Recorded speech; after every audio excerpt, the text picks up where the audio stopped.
Maths और GM sir channel. आपका हार्दिक स्वागत है। नमस्कार। अब तक रिलेशंस एंड फंक्शंस चैप्टर में आप लोगों ने Cartesian product, relations and functions, type of functions, how to represent functions, types of functions सीखा है। पिछले वीडियो में टाइप्स ऑफ फंक्शन में one to one function, onto function, into function and many to one functions के बारे में सीखा है। और graphical representation of a function में फंक्शन है या नहीं वो जानने के लिए वर्टिकल लाइन टेस्ट करके हमने सीखा है। इस वीडियो में हम हॉरिजॉन्टल लाइन टेस्ट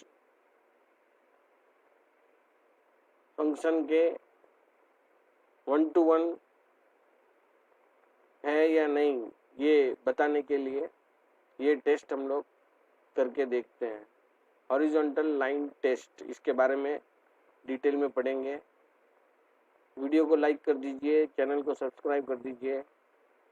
अगर आप पहली बार चैनल में आए हैं तो इस चैप्टर से रिलेटेड जो भी पहले के वीडियो है उनको आप देखेंगे और इसके बाद इस वीडियो को देखेंगे ताकि वीडियो के हर एक पॉइंट आपको ध्यान से समझ में आए।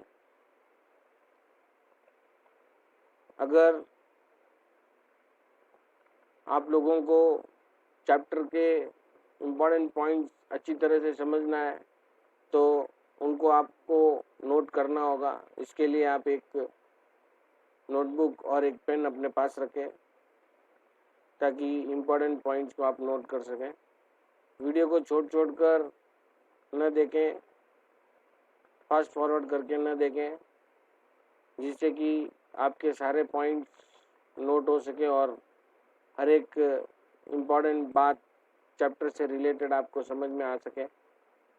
तो देखते हैं हॉरिजॉन्टल लाइन टेस्ट क्या है। Previously we have seen the vertical line test.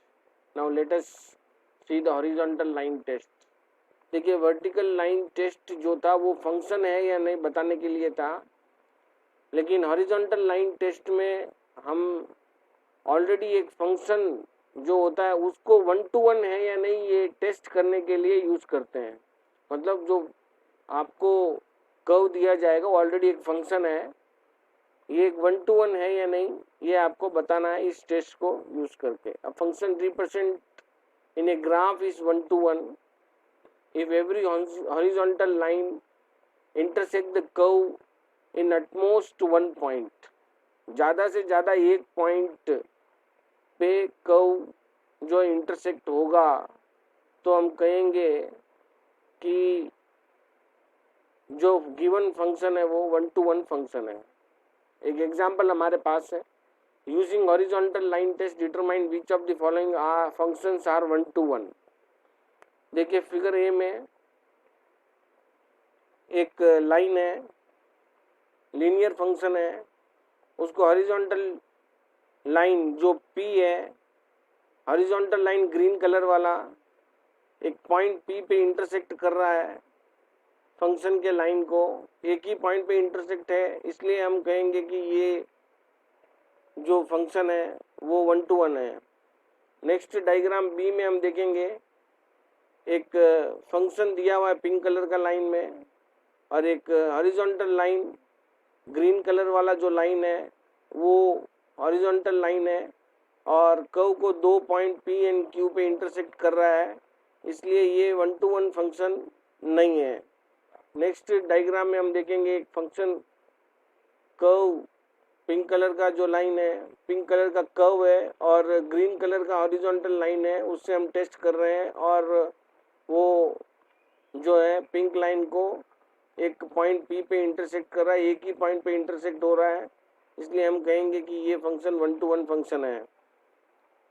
The curves in the figure A and C represent one to one function as the horizontal line meets the curve in only one point. The curve in figure B does not represent a one-to-one function since the horizontal line meets the curve in points P and Q. Next इसी में horizontal line test क्या है अच्छी तरह से आप समझ गए होंगे। अब एग्जाम्पल 13 को हम ले लेते हैं और ध्यान से समझने का कोशिश करते हैं। Let A is a set 1, 2, 3 and B is a set 4, 5, 6, 7 and F is a function 1, 4, 2, 5, 3, 6 be a function from A to B and so that F is 1-to-1 but not on-to function। ध्यान देंगे आपको on-to function और 1-to-1 का जो basic definition है वो आपको याद आ जाना चाहिए।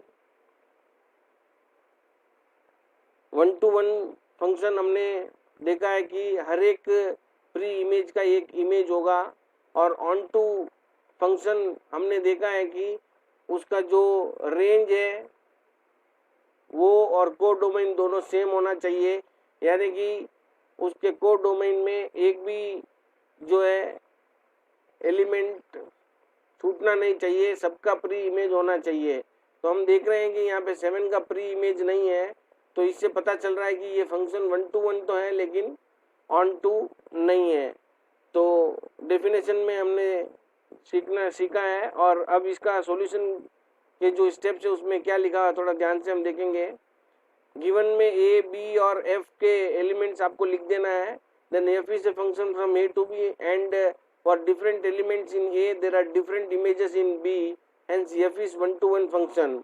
Note that the element 7 in the codomain does not have any pre-image in the domain, hence f is not onto. Therefore, f is 1-to-1 but not onto function.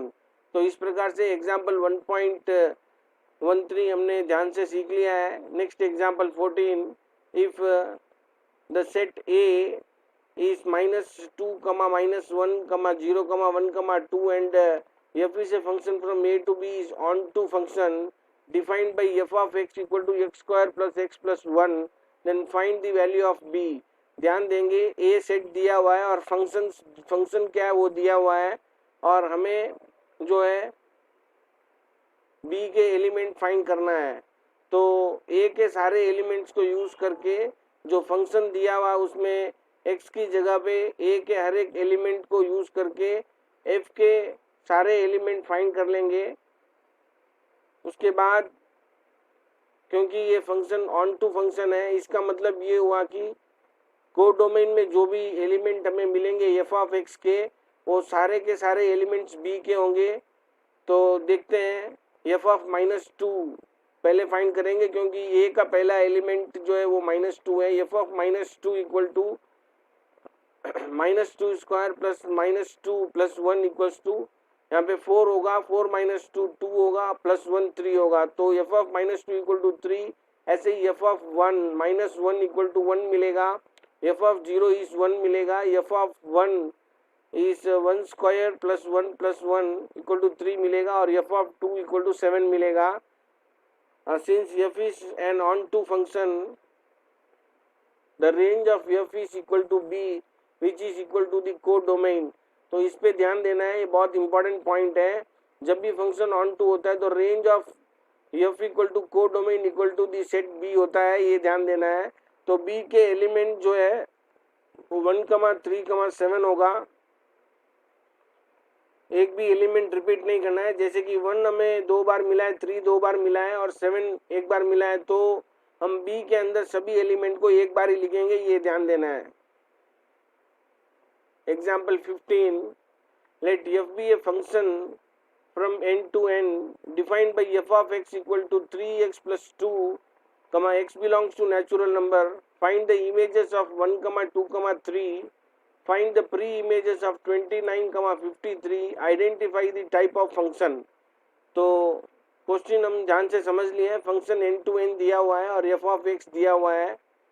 हमें images 1, 2, 3 के find करने हैं और प्री इमेजेस ऑफ 29 और 53 के find करने हैं और फंक्शन का टाइप भी फाइंड करके आइडेंटिफाई करके बताना है। तो function from n to n defined by F of x equal to 3x plus 2। तो पहले एफ ऑफ 1, एफ ऑफ 2 और एफ ऑफ 3 फाइंड कर लेंगे तो उसके इमेजेस हमें मिल जाएंगे। तो x equal to 1, therefore F of 1 equal to 3 into 1 plus 2 5 मिलेगा। If x equal to 2 then F of 2 equal to 3 into 2 plus 2 equal to 8। If x equal to 3 F of 3 equal to 3 into 3 plus 2 equal to 11। तो इस प्रकार से हमने pre images 1 2 3 के image 5, 8, 11 हमने find कर लिया है। नेक्स्ट अभी जो है 29 एक इमेज है, उसका प्री इमेज फाइंड करना है। तो एफ ऑफ एक्स जो है वो 3x प्लस 2 दिया हुआ है, तो एफ ऑफ एक्स ही यहाँ पे 29 होगा। तो एफ ऑफ एक्स 29 होगा, इसका मतलब 3x प्लस 2 इक्वल टू 29 होगा। ये देखिए ध्यान से, 3x plus 2 equal to 29, F of x equal to 29। Next step होगा 3x प्लस 2 इक्वल टू 29 और उसके बाद 2 वहाँ जाके 29 से माइनस होगा तो 3x इक्वल टू 27 मिलेगा और फाइनली x इक्वल टू 9 मिल जाएगा। Similarly if x is the preimage of 53 then f of x equal to 53 होगा। Hence 3x plus 2 equal to 53 and 3x equal to 2 minus कर लेने के बाद में 51 मिलेगा और x इक्वल टू 51 बाई 3 17 मिलेगा। Thus the pre-images of 29 and 53 are 9 and 17। तो इस प्रकार से हमको जो है 29 और 53 के प्री इमेज हमको मिल गए हैं। Since the different elements of n have the different images in the codomain, हर एक प्री इमेज के लिए एक डिफरेंट इमेज है, डिस्टिंक्ट इमेज है, इसलिए इस फंक्शन को हम 1-to-1 फंक्शन बोल सकते हैं। So the codomain of f is n, capital N, but the range of f is 5, 8, 11, 14, 17 से इनफाइनाइट नंबर तक है। Is a subset of n, therefore f is not an onto function, that is f is an into function, thus f is 1-to-1 and into function। 1-to-1 तो है और codomain में natural number होने की वजह से कुछ एलिमेंट जो है उसके प्री इमेज हमारे पास नहीं है, जैसे 1, 2, 3, 4 कुछ एलिमेंट्स बच जाएंगे, उसकी वजह से ये फंक्शन इनटू फंक्शन हो जाएगा। Example 16, forensic scientist can determine the height in centimetre of a person based on the length of their thigh bone. They usually do so using the function h of b equal to 2.47b plus 54.10, where b is the length of the thigh bone. Check if the function h is 1-to-1. Also find the height of the person if the length of his thigh bone is 50 centimeters. Find the length of the thigh bone if the height of the person is 147.96 centimeters. To check if h is 1-to-1, we assume that h of b1 is equal to h of b2। इस पे आपको बहुत ही अच्छी तरह से समझकर ध्यान देना है। If h is 1-to-1, अगर h is 1-to-1 है, क्वेश्चन में दिया हुआ है यहाँ पे, उस पे ध्यान देंगे। If h is 1-to-1 then h of b1 is equal to h of b2 होगा। then we get 2.47 b1 plus 54.10 equal to 2.47 b2 plus 54.10। तो दोनों साइड हम जो है 54.10 कैंसिल कर सकते हैं और जैसे ही वो कैंसिल होगा तो 2.47 b1 is equal to 2.47 b2 हमें मिलेगा और फिर से 2.47 को हम कैंसिल कर देंगे तो b1 इक्वल टू b2 मिल जाएगा। Thus h of b1 is equal to h of b2. It implies b1 equal to b2. So the function h is 1 to 1. तो हमने ये प्रूफ करके दिखा दिया है कि h जो है वो 1 to 1 है, क्योंकि h of b1 equal to h of b2 है, उससे हमको b1 इक्वल टू b2 मिल गया है, तो h जो है वो 1 to 1 है, हम बोल सकते हैं. If the length of the thigh bone b equal to 50, then the height is h equal to h of 50 equal to b की जगह में हम 50 लेंगे, सब्स्टिट्यूट करेंगे. 2.47 into 50 plus 54.10 is equal to 177.6 centimetres. तो दूसरे प्रॉब्लम का जो सॉल्यूशन है, b इक्वल टू 50 है, तो h ऑफ 50 हमें फाइंड करना था, हमने फाइंड किया है 177.6 centimetre. Next problem, if the height of the person is given 147.96 centimetre, then इसका मतलब ये हुआ h ऑफ b इज 147.96 दिया हुआ है, तो लेंथ ऑफ थाई बोन यानी b फाइंड करना है. तो b equal to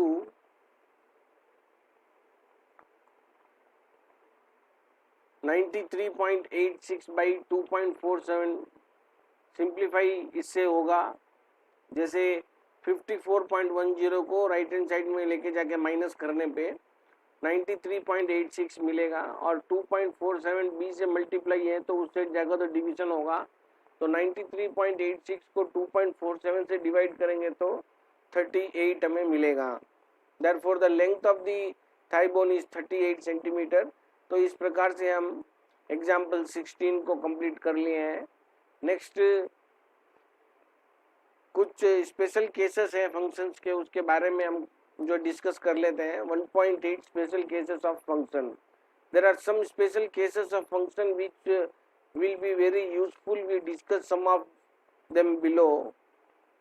constant function, identity function, real valued function. तो ये तीन जो है special cases of function 10th standard के लेवल में आपको सीखना जरूरी है. तो कांस्टेंट फंक्शन क्या होता है ये पहले हम देख लेते हैं.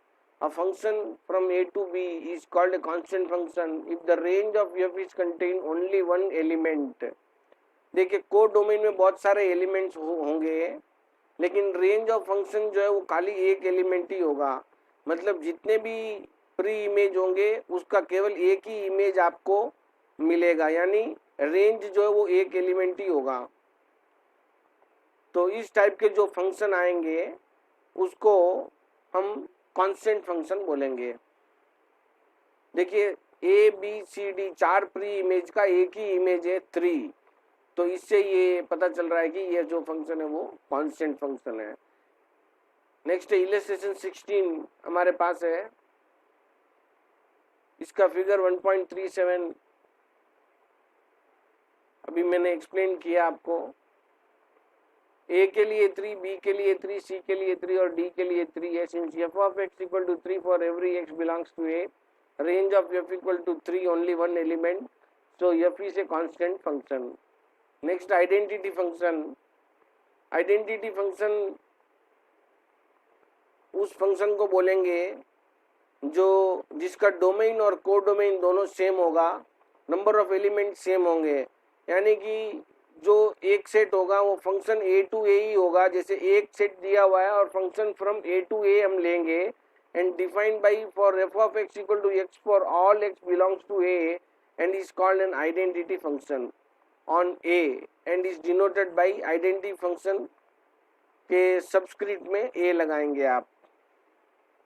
जैसे एक्स के लिए एक्स होगा, बी में भी जो ए के एलिमेंट है वही आने वाले हैं. सो ए और बी के एलिमेंट बिल्कुल सेम होंगे, X to X, Y to Y और Z to Z. Illustration 17.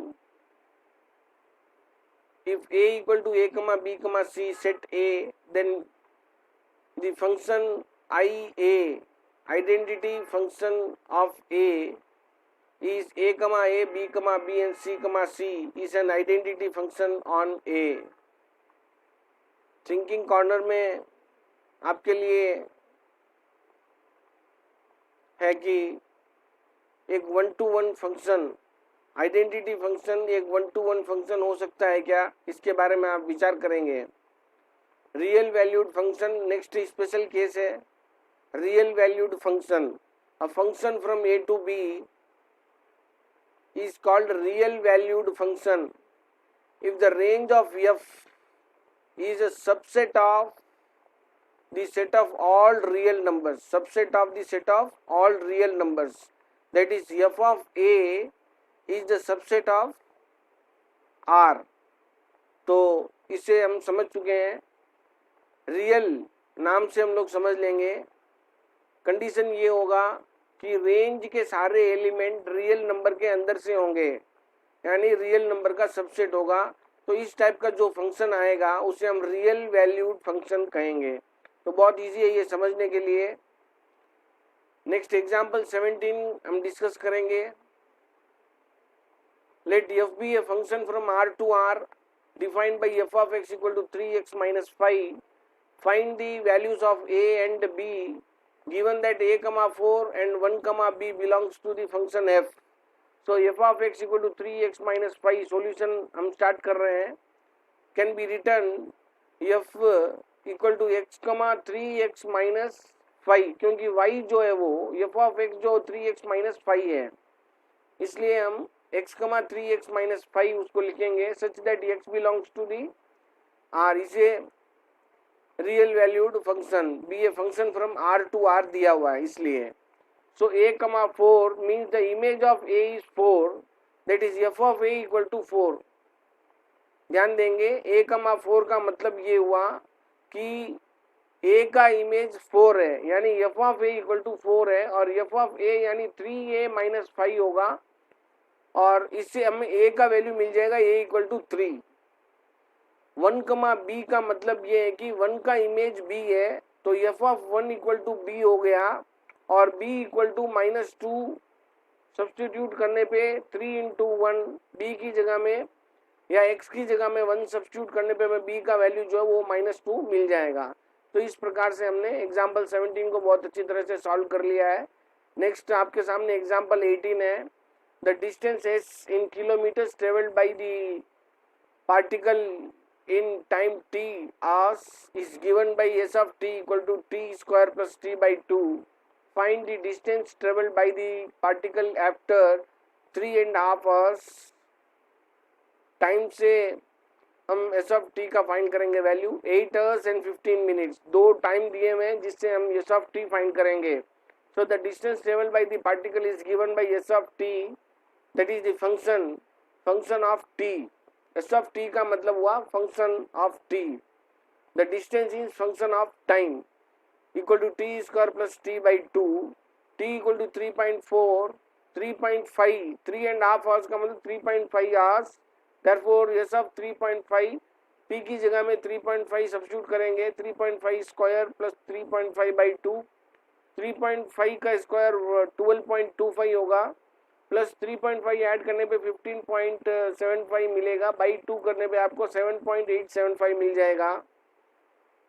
Therefore the distance traveled in 3.5 hours is 7.875 kilometres होगा। t equal to 8.25 hours, 15 minutes के लिए डेसिमल फॉर्म होगा 8.25। तो s ऑफ 8.25 फाइंड करने के लिए आपको t की जगह में 8.25 सब्स्टिट्यूट करेंगे, तो t स्क्वायर यानी 8.25 स्क्वायर प्लस 8.25 बाई 2। 8.25 का स्क्वायर करके 8.25 ऐड करेंगे तो 76.3125 मिलेगा, बाई 2 करने पे 38.15625 मिलेगा। Therefore the distance traveled in 8.25 hours is 38.16 kilometres approximately. हम इसको चेंज करके लिख लेंगे, 3.15625 को 38.16 लिख लेंगे। एग्जाम्पल 19 बहुत ही आसान है, हम ध्यान से इसको पहले पढ़ेंगे और 1 by 1 इसके 4 स्टेप जो है वो सॉल्व करेंगे। Example 19, if the function f is r from r to r defined by f of x equal to 2x plus 7 where x is less than minus 2, x square minus 2, comma x is between और x is greater than equal to minus 2 less than 3. ये ध्यान देंगे जब भी interval दिया जाएगा आपको तो उसको हम कैसे पढ़ेंगे इस बात पे आप ध्यान देंगे. एक्स स्क्वायर माइनस 2 इस रेंज में होगा जब x 2 माइनस 2 और माइनस 2 से बड़ा होगा और x 3 से छोटा होगा. दैट इज कैसे पढ़ेंगे इस पे ध्यान देंगे आप. x is greater than equal to minus 2 and less than 3 ऐसे पढ़ेंगे आप इसको. ठीक है. 3x minus 2 comma x is greater than equal to 3. तो पढ़ने का तरीका आपको आना चाहिए. तो हम फाइंड करेंगे f of 4 f of minus 2 f of 4 plus 2 times f of 1 and fourth sum f of 1 minus 3 times f of 4 by f of minus 3. तो इस इंटरवल का जो डिस्ट्रीब्यूशन है वो माइनस 2 से लेके 3 तक का हमारे पास है. इसमें आप इसको ध्यान से देखेंगे. नंबर लाइन में आपको करके बताया है इसका इंटरवल. फर्स्ट जो इंटरवल है वो x है माइनस 2 से छोटा, यानी माइनस 2 इंक्लूड नहीं है, एक्सक्लूड है तो ओपन इंटरवल होता है. और ओपन इंटरवल में ऐसा ब्रैकेट हम यूज कर सकते हैं, पैरेंथेसिस जिसको बोलते हैं वो ब्रैकेट यूज करते हैं. इसमें 2 काउंट नहीं है और 2 से छोटे सभी एलिमेंट इसके काउंट होंगे. क्योंकि ये रियल नंबर है तो ये जो ऑल इंटीजर्स इसमें काउंट होंगे ये हम लेने वाले हैं. और माइनस 3 और माइनस 2 के बीच के भी सब जो है नंबर काउंट होंगे. ठीक है ना. नेक्स्ट जो है इंटरवल में 2 इंक्लूड है क्योंकि x is greater than equal to देने की वजह से 2 इंक्लूड है. और जब भी इंक्लूड होता है तो इंटरवल क्लोज्ड होगा, यानी स्क्वायर ब्रैकेट यूज करेंगे हम. क्लोज इंटरवल के लिए स्क्वायर ब्रैकेट यूज करते हैं, ये ध्यान देना है. और ओपन ब्रैकेट होगा x इज लेस देन 3, यानी 3 जो है वो ओपन इंटरवल है. तो इस टाइप का ब्रैकेट 3 के लिए आप यूज करेंगे. 3 इंक्लूड नहीं है उसके अंदर. तो माइनस 2 से लेके 3 से छोटे जितने भी नंबर है सब उसके अंदर आएंगे इंटरवल 2 में. नेक्स्ट इंटरवल 3 में माइनस 3, इंटरवल 3 में 3 और 3 से बड़ा यानी क्लोज इंटरवल होगा. वहाँ पे 3 से बड़े और 3 सभी नंबर वो क्लास इंटरवल में आने वाले हैं. तो इसका सॉल्यूशन हम अभी कर रहे हैं. इस पे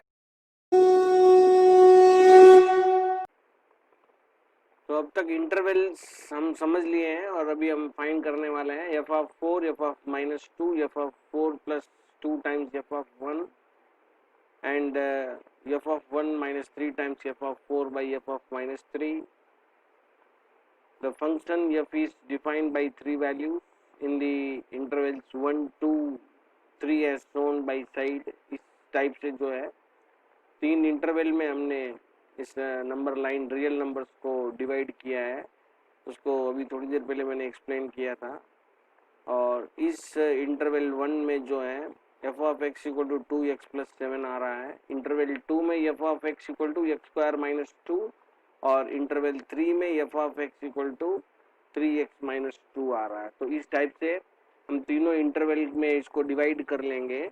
और for a given value of x equal to a find out the interval at which the point a is located and thereafter find f of a using the particular value defined in that interval. तो सबसे पहले f of 4 में x equal to 4 है और हम देखेंगे कि 4 कहाँ आ रहा है इसके अंदर. तो देखिए 4 जो है 3 से बड़ा नंबर है. 3 से बड़ा यानी इस इंटरवल में आ रहा है. 3x माइनस 2 उसका होगा वैल्यू. तो 3x माइनस 2 हमने f ऑफ x की जगह में लिया है और f of 4 equal to 3 into 4 minus 2 12 minus 2 10 हमने इसका वैल्यू फाइंड किया है. नेक्स्ट है f ऑफ माइनस 2 यानी x की जगह में माइनस 2. तो x इक्वल टू माइनस 2 देखेंगे कौन से इंटरवल में आ रहा है. तो माइनस 2 और उससे बड़ा जो भी है वो इस इंटरवल में आ रहा है. x स्क्वायर माइनस 2 में आ रहा है. तो x स्क्वायर माइनस 2 जो है वो हम f ऑफ x की जगह में यूज करेंगे. f of -2 equal to -2 square -2 is equal to 4 -2 is 2। तो दो सम्स हमने सॉल्व किए हैं। एफ ऑफ 4 का वैल्यू हमने ऊपर फाइंड किया है और एफ ऑफ 1 का अभी फाइंड कर लेंगे। First we see that x equal to 1 lies in the second interval. तो सेकेंड इंटरवल में जो एफ ऑफ x है वो x स्क्वायर -2 है, अभी हमने देखा था। So F of 1 equal to 1 square -2, 1 -2 is -1 हमें मिलेगा। उसके बाद F of 4 plus 2 times F of 1 हम फाइंड करेंगे। एफ ऑफ 4 का वैल्यू 10 है, प्लस 2 टाइम्स एफ ऑफ 1 यानी 2 इंटू एफ ऑफ 1, 2 इंटू -1 तो होगा 10 -2, 10 -2 होगा 8। तो थर्ड प्रॉब्लम का आंसर हमने फाइंड किया है। F of 4 plus 2 into F of 1 का आंसर है 8। और फोर्थ प्रॉब्लम का आंसर फाइंड करना है हमें, उसके लिए एफ ऑफ 1 और एफ ऑफ 4 हमने ऑलरेडी फाइंड कर लिया है, इसलिए फिर से फाइंड करने की ज़रूरत नहीं है। इसके अलावा और एफ ऑफ -3 है उसमें, तो वो पहले फाइंड कर लेंगे। यानी x इक्वल टू -3 हम देखेंगे कौन से इंटरवल में आ रहा है और उसको हम लेंगे। तो देखेंगे एफ ऑफ -3 जो है -2 से छोटा है, इसलिए फर्स्ट इंटरवल में ये आ रहा है 2x + 7 में आ रहा है, इसलिए 2x + 7 में हम उसको सब्स्टिट्यूट करेंगे -3 को। तो 2 इंटू -3 + 7 होगा -6 + 7 इक्वल टू 1 होगा। So F of 1 -3 times F of 4 by F of -3 substitution करेंगे -1 -3 इंटू 10 बाई 1 -1 -30 -31 डिवाइडेड बाई 1 जो है वो -31 हमें मिलेगा। तो इस प्रकार से हमने चारों सब डिवीजन को फाइंड कर लिया। एग्जाम्पल 19 के इंटरवल के हमने सम्स देखे हैं और अब तक के सारे एग्जाम्पल जो है एक्सरसाइज 1.4 के पहले तक के हमने सॉल्व कर लिए हैं। अभी एक्सरसाइज 1.4 हम सॉल्व करेंगे। सबसे पहले आप क्वेश्चन को ध्यान से पढ़ेंगे। Determine whether the graph given below represent the function, give reason for your answer concerning each graph. तो ग्राफ दिया हुआ है और हमें ये बताना है कि ये फंक्शन है या नहीं है, और अगर फंक्शन है तो उसका रीज़न हमें बताना है। तो हमने वर्टिकल लाइन टेस्ट करके किसी भी ग्राफ को फंक्शन है या नहीं है ये हम बता सकते हैं। तो वर्टिकल लाइन टेस्ट हम करके देखेंगे। वर्टिकल लाइन टेस्ट से ये हम बोल सकते हैं कि ये जो ग्राफ है वो इसका है या नहीं है। इस पे आप ध्यान देंगे और इसको सुनेंगे।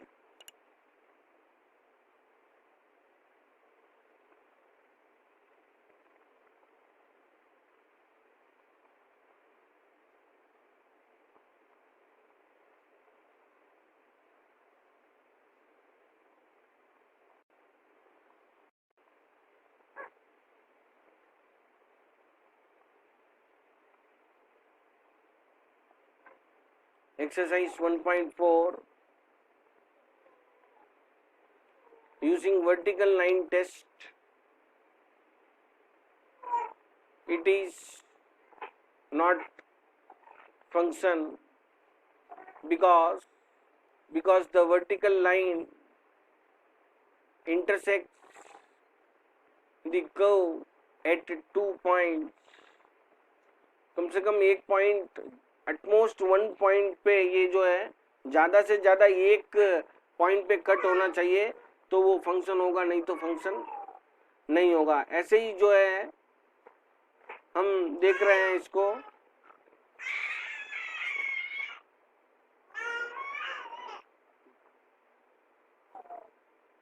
सेकेंड प्रॉब्लम देख रहे हैं। एक कर्व दिया हुआ है और वर्टिकल लाइन इस पे हम लोग सपोज बनाते हैं, तो हम देखेंगे कि वो एक ही पॉइंट पे कट हो रहा है। It is a function vertical line intersect at one point. Third है it is not a function because vertical line intersect the curve more than one point. Fourth जो है उस पर हम ध्यान देंगे, ये फोर्थ एक लीनियर लाइन बनेगा, तो वर्टिकल लाइन करके देखेंगे तो ये एक पॉइंट पे कट होगा, इंटरसेक्ट होगा, तो हम बोलेंगे कि ये फंक्शन है, ऐसा हम जो है इसको डिसाइड कर लेंगे. So it is the function vertical line intersect the curve only one point.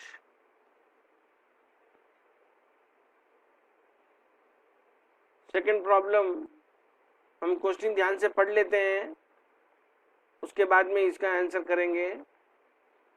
Let f is a function from a to b be a function defined by f of x equal to x by 2 minus 1, where a equal to 2, 4, 6, 10, 12 and b equal to the set 0, 1, 2, 4, 5, 9 represented by the set of ordered pairs, a table, an arrow diagram and a graph. बहुत important question है, बहुत बार ऐसे question जो exam में पूछते हैं. अब हम इसका सॉल्यूशन करेंगे, आप ध्यान से सुनेंगे.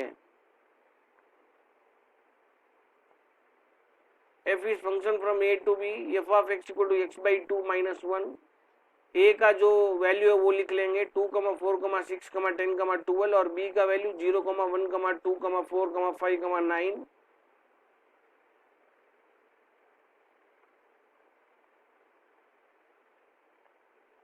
Here the function is a to b, so f of 2 equal to 2 by 2 minus 1, 1 minus 1 equal to 0.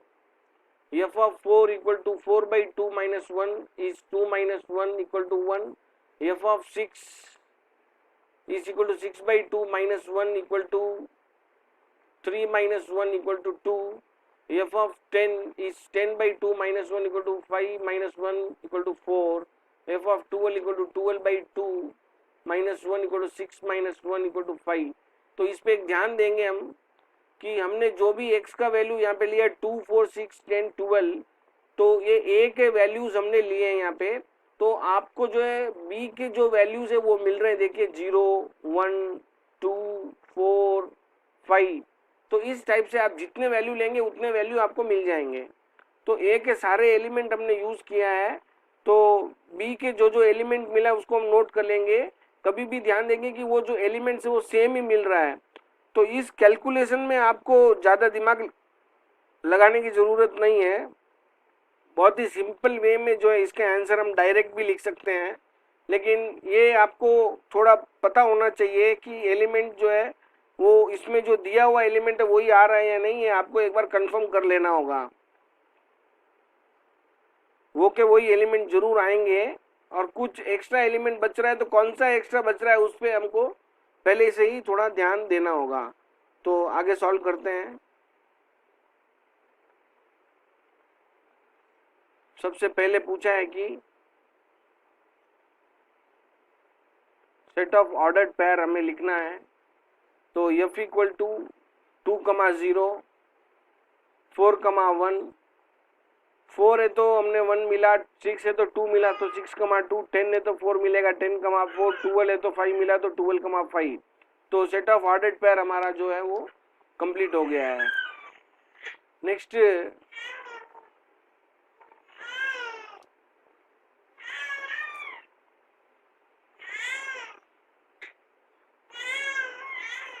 f of second some table बनाना है आपको. तो ऑर्डर्ड पेयर को हम यूज करेंगे, टेबल बनाएंगे, x और f ऑफ x लिखेंगे. x का क्या वैल्यू हमने लिया है 2, 4, 6, 8, 2, 4, 6, 10, 12 लिया है. 2 लिया जब 0 मिला, 4 के लिए 1, 6 के लिए 2, 10 के लिए 4 और 12 के लिए 5 हमें मिला है. तो हमारा टेबल इस प्रकार से कंप्लीट हो गया है. नेक्स्ट जो है एन एरो डायग्राम, इस पे थोड़ा ध्यान देंगे। F is from A to B, तो ए के नीचे उसके एलिमेंट लिख के उसको एक गोल में लिख लेंगे शेप में, और बी के एलिमेंट्स भी ऐसे लिख के एरो बनाएंगे। 2 के लिए 0, 4 के लिए 1, 6 के लिए 2, 10 के लिए 4 और 12 के लिए 5 और 9 को आप ऐसे ही छोड़ सकते हैं, कोई प्रॉब्लम नहीं है।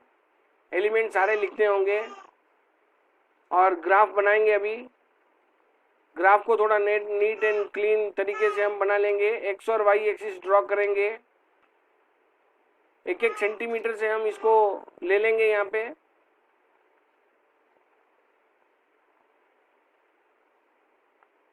निशान लगा के हॉरिजॉन्टल लाइन और वर्टिकल लाइन दोनों ड्रॉ करके बॉक्सेस बना लेंगे।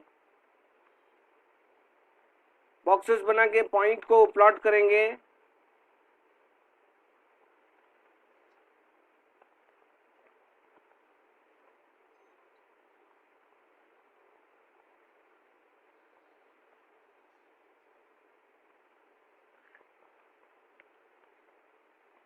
टू है तो 0, 4 है तो 1, 0 और 2 के बीच में 6 है तो 2, 10 है तो 4, 12 है तो 5। इस टाइप से हम प्लॉट करके सभी का जो कोऑर्डिनेट लिख लेंगे और हमारा ग्राफ जो है वो कंप्लीट हो जाएगा। इस वीडियो में हम इतना ही सीखेंगे। आगे के सम हम नेक्स्ट वीडियो में करेंगे। जब तक के लिए धन्यवाद। वीडियो को अगर आपने लाइक नहीं किया तो लाइक कर दीजिए, चैनल को सब्सक्राइब कर दीजिए। आप भी देखिए, अपने फ्रेंड्स को देखने को कहिए, जितना ज़्यादा हो सके उतना ज़्यादा शेयर कीजिए। प्रॉब्लम्स को लिख के देखिए।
चैनल